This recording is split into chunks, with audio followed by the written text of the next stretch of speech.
Crystal, common question I get often from buyers is it relates to VA appraisals. Most of the time when I get the question, the buyers are asking me about VA inspections. And I have to clarify, it's not a VA inspection. There's no difference in an inspection for VA versus regular. It's the VA appraisal that has the difference, which makes it more inspection-like than a regular traditional appraisal. So can you tell us a little bit about like the things that you commonly see with VA appraisals and impacts to timelines? Absolutely. And a lot of times, sometimes the listing site is hesitant to accept VA or FHA loans because they're afraid of the appraisal. So they're looking for things that are more of like a hazard or could cause issues for the buyer down the road. So for FHA, for example, you have to have a CO2 detector. Like that's the big one right now that I keep for some reason getting flagged on. We cannot close without that. It's a safety thing. For VA and FHA, I will see sometimes like a missing handrail, maybe an older home where there's like a lot of steps on the porch, there's a missing handrail because back then they didn't have that code.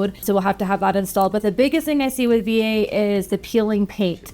So the chipping and peeling paint's a big thing. So if you have a listing and you see that, just have your seller go make that repair. It's not a costly repair, but depending on what those items are, like peeling paint, the veteran can actually waive that and say, you know what, I'm going to accept this the way it is and I'm taking that risk. So it's not a complete halted thing, but they are a little bit more thorough because they're looking for safety things for the buyer, which, you know, I think that's a great thing. Ultimately, they're just trying to make sure that there's a certain level of safety and livability. Exactly. And then I've had some that there's, you know, the floor, there's no carpeting and the floor is wood and there's nails popping up. Like obviously that's an issue, tripping hazard, things like that. So there needs to be some type of a proper flooring. A wobbly deck. Yes. I think I've had vegetation growing too close to like the air conditioning or the dwelling that needs to be trimmed back. Yeah, and things like that, the veteran can waive. The deck, that's a bigger safety thing because if it were to collapse or something like that. So, you know, there's kind of like a happy medium of all of it. But the biggest thing is just look for those. If you're going to offer your home with VA and FHA financing, which you really should, because if not, you're really limiting yourself if you're conventional only. But definitely look for those things to ensure that you don't have those items pop up and cause delays. And I'm a veteran. I'm going to go out on a limb right now and say, do not decline VA loans. There's a lot of perception that VA loans come with this additional risk because of what we're just talking about. But I'll tell you that 99% of the time, there aren't any additional VA conditions and you don't have to spend any money. In the times that there are, it's usually chipping paint is the biggest one I see. And it takes a half an hour to fix for like $10. So exactly. Don't be afraid. Sellers, don't be afraid of VA loans. Veterans need it. Veterans earned it and they're a fantastic product.